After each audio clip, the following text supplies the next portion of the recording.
Hi welcome to our channel stories by Vinnu. యస్మిన్ యదా వర్తతే యో మనుష్యః తస్మిన్ తదా వర్తిత్వం సహధర్మః. మాయాకరో మాయాయా బాధితవ్యః సద్వాచారా సాధుమా ప్రత్యుప్యేయః. ఎవడు ఎవని పట్ల ఎట్లా వర్తించుచున్నాడో వాని పట్ల అట్లే వర్తించుట ధర్మము. మాయావితోను మాయావిగాను సాధుశీలుతో సాధువుగాను ప్రవర్తించుట న్యాయమే. అన్యాయము హింస నుండి దేశ ప్రజలను కాపాడటం క్షత్రుడి కర్తవ్యం. శాంతి భద్రతల నిర్వహణ కోసం తగిన సందర్భాల్లో హింస అవసరం.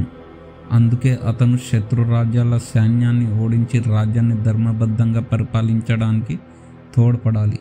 అంతేగాని ఒక్క చెంప కొడితే ఇంకో చెంప చూపించు అనడం ధర్మం కాదు, చేతగానితనం. అర్జునుడు ఏడిస్తే ధర్మాన్ని నిలబెట్టడం కోసం హింస తప్పలేదు. ఎందుకంటే లోకంలో ధర్మం నిలబడకపోతే మనిషి అనేవాడే మిగలడు, క్రూర జంతువులే మిగులుతాయి. శిక్ష రక్షణ దుష్ట శిక్షణ అని చెప్పిన శ్రీకృష్ణ పరమాత్మ వారసులమంతా మనమందరం. ఇదే సిద్ధాంతాన్ని ప్రపంచంలో ఉన్న అన్ని చట్టాలు అమలుపరుస్తున్నాయి. తప్పు చేసిన వాడిని శిక్షించాలి, తప్పు చేయని వాడిని రక్షించాలి. తప్పు చేసిన వాడిని శిక్షించకుండా అప్పుడు కూడా మానవత్వం అని వదిలేస్తే ఆ తప్పు చేసిన వాడు మారడు, ఇక తప్పులు చేస్తూనే ఉంటాడు.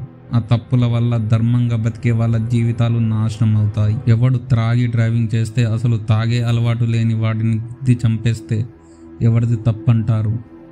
కొంతమంది ఏమంటారు అంటే, హింస చేయడం తప్పు కదండి, కాబట్టి మనం బతికినన్ని రోజులు అహింసతో బతుకుదాం అని చెబుతారు.